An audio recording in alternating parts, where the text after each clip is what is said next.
Dieu, tu es ma force, ma consolation, une lampe devant mes pas.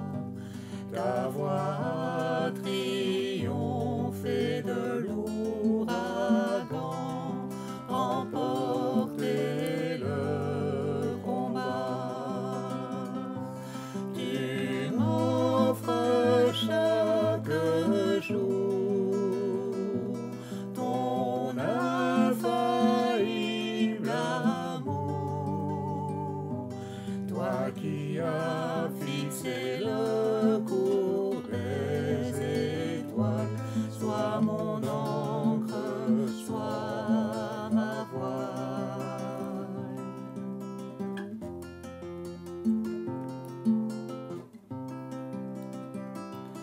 Tu étends mes ailes pour toucher les cieux, protégé par ta main. Ta grâce m'appelle à lever les yeux et suivre ton chemin. Tu m'offres chaque jour ton infaillible amour, toi qui as fixé le cours des étoiles, sois mon encre, sois ma voile.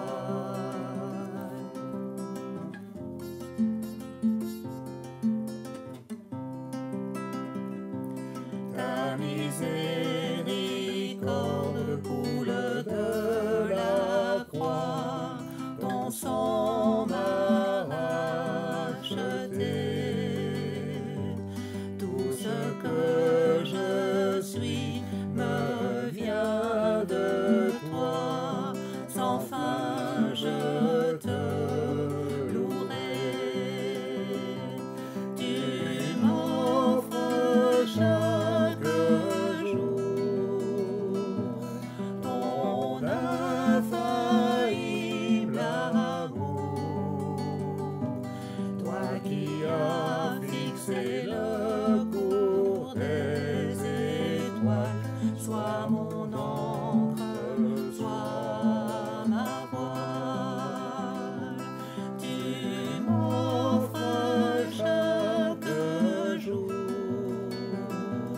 ton infaillible amour, toi qui as fixé le cours des étoiles, sois mon encre, sois ma voile.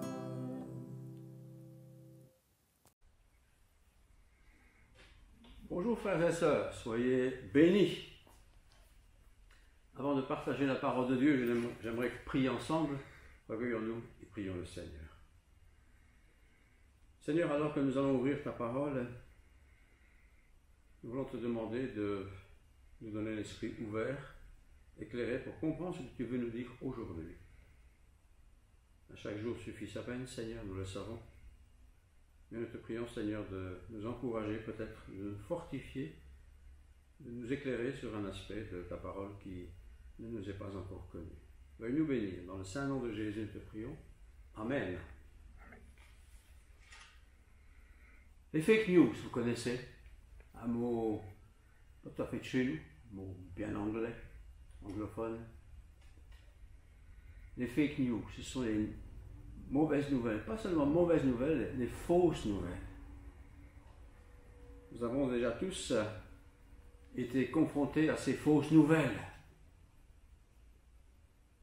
Elles sont présentées comme étant vraies et on découvre qu'elles sont fausses.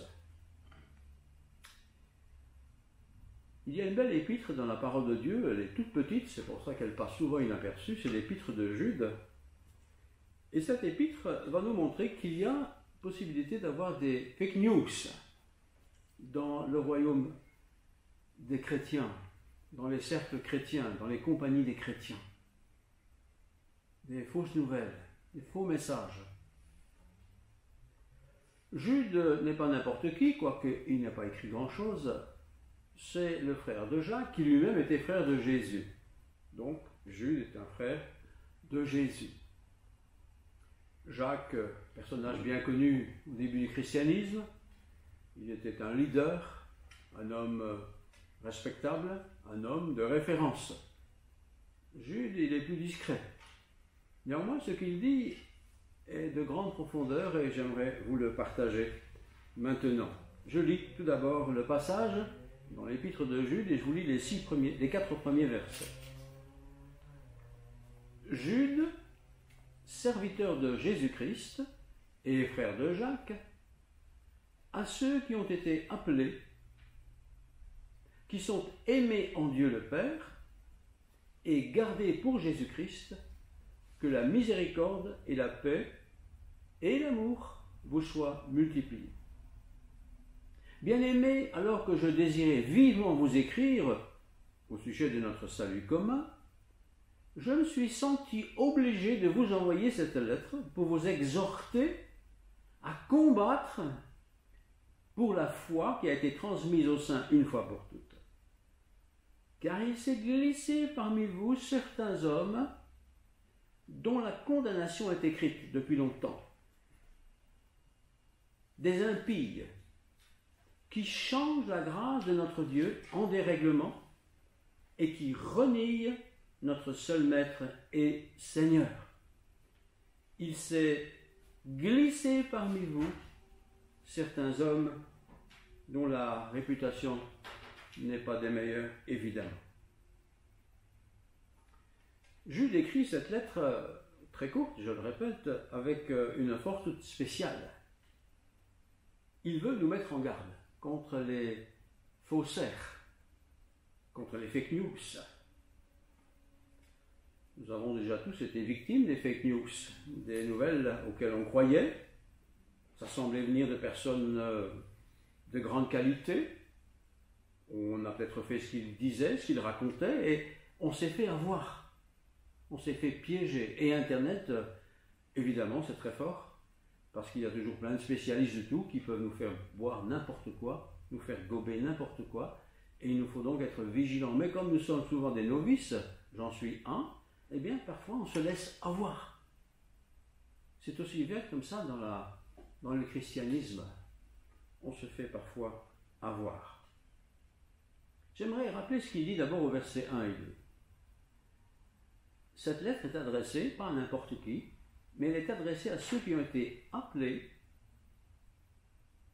à ceux qui ont été aimés de Dieu, troisièmement, qui ont été gardés par Jésus-Christ. Cette lettre est donc pas à mettre dans les mains de tout le monde. Elle est adressée, autrement dit, à celui qui est chrétien, qui est né de nouveau, qui est enfant de Dieu, qui a accepté le salut de la bonne nouvelle en Jésus-Christ.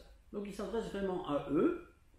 Ce n'est pas un apôtre de première ligne, mais c'est un apôtre qui a compris le danger qui guette l'Église de Jésus-Christ et sans doute celle d'aujourd'hui certainement. Appelé, aimé, gardé. Le réseau médiatique, nous le savons, est un piège. Nous sommes avertis.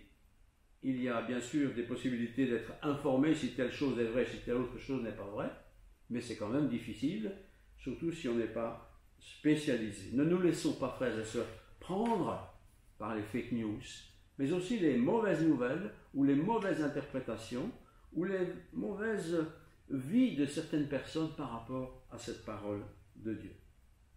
Il y avait, comme aujourd'hui, à l'époque de Jude, des messages mensongers. Ils n'avaient bien sûr pas Internet. Ces messages étaient transmis souvent oralement. Des prédicateurs étaient itinérants. Certains, bien sûr, avaient des sources tout à fait extraordinaires pour transmettre un message. Et d'autres, des faux messagers, transmettaient des messages qui étaient faux. Des fake news, même concernant l'œuvre de Jésus-Christ. Alors son message est adressé pas tout à fait à n'importe qui, je l'ai dit, je le relis, il est adressé à ceux qui sont appelés. Je vous pose une question, avez-vous été appelés? À ceux qui ont été aimés, êtes-vous aimés de Dieu le Père? êtes-vous gardés pour Jésus-Christ? Il y a là un ensemble qui quelque part va un peu nous situer et nous mettre dans un bol bien sécurisé pour pouvoir tenir face aux mauvaises nouvelles, aux fausses nouvelles, aux faux évangiles, parce que malheureusement, il y en a. Il s'est glissé parmi vous. C'est donc pas tout à fait inconnu. Ce sont des gens du milieu que l'on connaît, que l'on a entendu, qui ont été recommandés, qui se glissent parmi vous. Les fake news, c'est comme ça. Ça ne vient pas tout droit, je suis une fake news. Elles se glissent parmi toutes sortes de choses qui par ailleurs sont vraies, mais qui nous piègent. Et lorsque nous sommes piégés, évidemment, nous sommes parfois bien embarrassés, il est vrai. Alors, comment détecter dans le cadre du royaume de Dieu, de l'évangile, du christianisme, comment détecter ce qui est vrai de ce qui est faux? Certains disent, moi je le sens. Je sens si c'est vrai, je sens si c'est faux. L'intuition c'est bien, mais l'intuition c'est fragile, c'est moi-même qui ai une certaine expérience des choses, mais qui peut être aussi pas tout à fait exacte.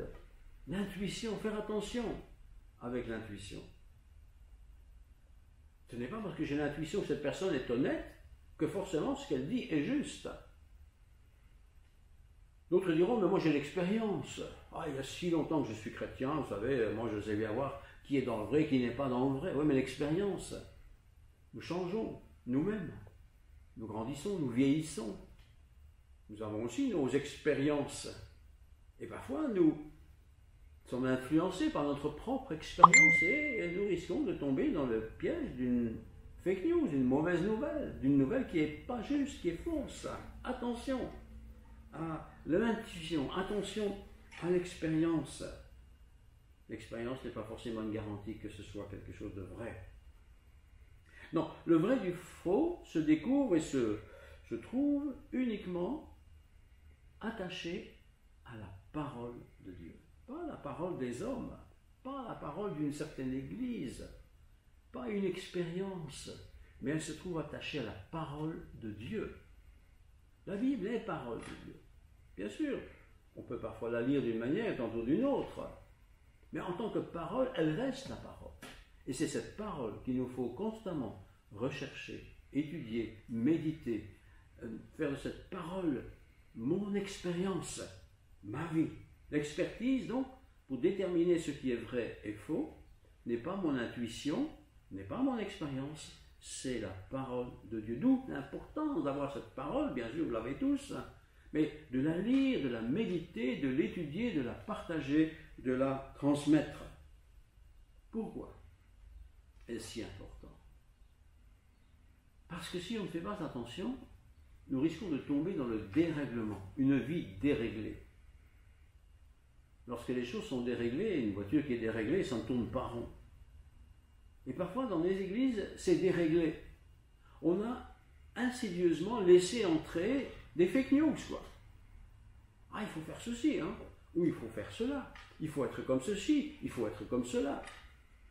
Attention, c'est peut-être sympathique, c'est peut-être mignon, ça correspond peut-être à l'expérience de quelqu'un, mais est-ce parole de Dieu? Il s'est glissé parmi vous des hommes qui ont déréglé la parole de Dieu. Le dérèglement, c'est pas, bien sûr, seulement quelqu'un qui vit dans la débauche, ça se voit, quelqu'un qui est débauché, qui vient prêcher, on a compris, ça se voit tout de suite. Il ne s'agit pas de ça. Ou quelqu'un qui pourrait nous inciter à vivre contre les ordonnances de Dieu. Il y a des ordonnances quand même sur la vie sociale, sur la vie de l'humain. Non, il ne s'agit pas de ça ici. Il s'agit d'expériences qui nous piègent, mais qui nous piègent d'une manière insidieuse, qui nous piègent en changeant la grâce de Dieu. Il change la grâce de notre Dieu en dérèglement. La grâce de Dieu, c'est ce que Dieu nous donne, qui donne aux humains. La grâce, ce n'est pas quelque chose qu'on mérite. Ce n'est pas quelque chose que l'on obtient suite à un travail particulier sur soi, suite à des expériences que nous aurions pu faire, suite à notre éloquence, suite à notre service chrétien. Non, la grâce, c'est par définition quelque chose de donné. Dieu nous donne sa grâce. Mais quelle grâce? Et au nom de qui? Il nous donne la grâce par Jésus-Christ. Et c'est pourquoi il nous appelle, toi, hey, toi, oui, toi qui me regardes maintenant là, as-tu été appelé par le Seigneur? Et si tu as été appelé, sache que tu es aimé par Dieu au travers du Père. Dieu, ça semble parfois un peu abstrait. Le Père, cette notion, on la comprend bien. Dieu, par le Père, nous aime. Quel père n'aime pas ses enfants? Oui, il y a parfois des pères qui n'aiment pas leurs enfants. Mais en général, le Père aime ses enfants. Et il prend soin pour que ses enfants soient bien. Dieu nous aime par le Père. Et la troisième chose, c'est qu'il nous garde pour Jésus-Christ. Il nous garde pour Jésus-Christ. Quel cadeau, quelle grâce. Ce n'est pas une nouvelle religion. Ce n'est pas un mythe religieux. C'est le frère Jude, sans doute c'est un des personnages d'ailleurs qui ne croyait pas du tout en Jésus pendant qu'il était sur terre. Sans doute, il s'est bien disputé souvent avec lui. Il s'est converti après, bien longtemps après. Il est devenu ce qu'il a été, un homme modeste, mais qui a écrit cette belle lettre que je vous recommande d'ailleurs de lire et de relire. Alors, Dieu nous aime par le Père, Dieu nous garde pour Jésus-Christ. Je ne suis pas gardé pour une communauté, je ne suis pas gardé pour une dénomination qui a un certain style, je suis gardé pour Jésus-Christ. Et pourquoi en est-il ainsi? Car Jésus n'a-t-il pas dit « Je vous aime ». Le bon berger donne sa vie pour ses brebis. Le bon berger, c'est le Seigneur Jésus. Et le bon berger donne sa vie pour ses brebis. Nous sommes devenus les brebis du troupeau de Dieu. Regardez l'image et visualisez-la. Je suis cette brebis parmi beaucoup d'autres brebis, gardée pour Jésus-Christ, qui est le bon berger, et qui veillera sur moi, qui veillera à ce que rien ne vienne déranger le troupeau du Seigneur. Le chrétien, lorsqu'il sait que Dieu prend soin de lui, lorsqu'il sait qu'il a été appelé par Dieu, pas appelé par une religion, lorsqu'il sait qu'il est aimé en Dieu le Père, c'est important de savoir qu'on est aimé, et qu'il sait en plus et de surcroît qu'il est gardé pour Jésus-Christ, eh bien il a une foi, frères et sœurs, qui chemin faisant devient du béton, qui devient solide, qui est prêt à affronter toutes les différentes étapes, et surtout qui est prêt à détecter la fake news. Vous savez, la fake news, c'est aujourd'hui ce quelque chose, c'est aujourd'hui, mais depuis toujours, ce quelque chose qu'on ajoute un peu au salut. Ah, mais tu es chrétien, c'est bien. Mais tu sais, tu dois être baptisé comme ceci, hein. Tu es chrétien, tu sais, tu dois chanter dans tel cantique. Tu es chrétien, tu dois prier autant de fois par jour. Mais ça, ce sont des fake news, ce n'est pas vrai. Ce n'est pas écrit dans la Bible. La Bible nous exhorte bien sûr à aimer le Seigneur, à l'honorer, à étudier sa parole, mais tout ça c'est sur base volontaire. C'est une base sur base de reconnaissance pour ce que le Seigneur a fait. D'ailleurs, son œuvre est une œuvre de grâce, c'est une œuvre de miséricorde qui s'accepte et se reçoit par la foi. J'ai confiance que c'est vrai. Alors la confiance n'est pas innée en moi concernant les choses invisibles, mais la confiance vient par la parole prêchée. Et c'est pourquoi nous insistons beaucoup sur la parole. Lisons-la. Laissons-nous saisir par cette parole. Laissons le Saint-Esprit nous éclairer au travers de cette parole. Dieu a tant aimé le monde, dit l'évangile de Jean, qu'il a donné son Fils unique, Jésus, afin que quiconque croit en lui ne périsse point, mais qu'il ait la vie éternelle.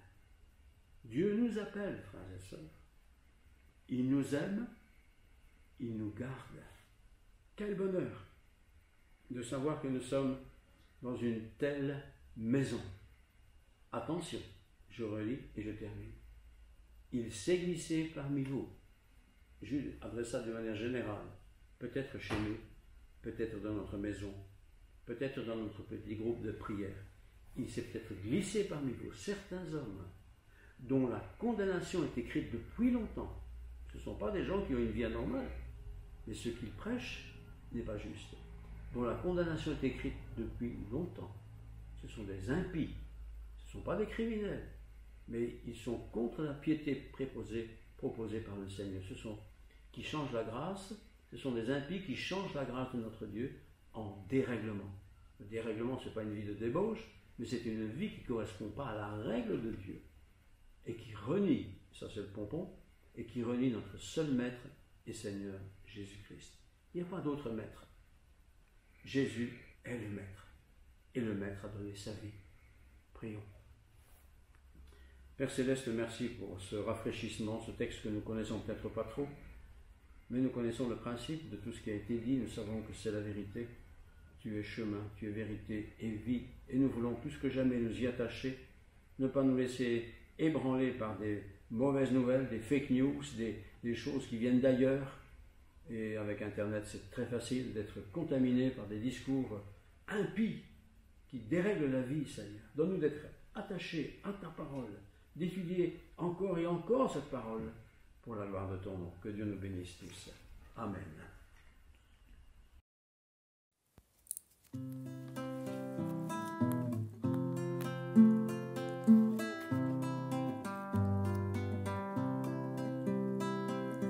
Seigneur, en silence, je suis devant toi. Oh, ta présence, sensible à ma foi, je ne veux connaître aucune autre voie que la tienne, ô Maître, toi seul parle-moi.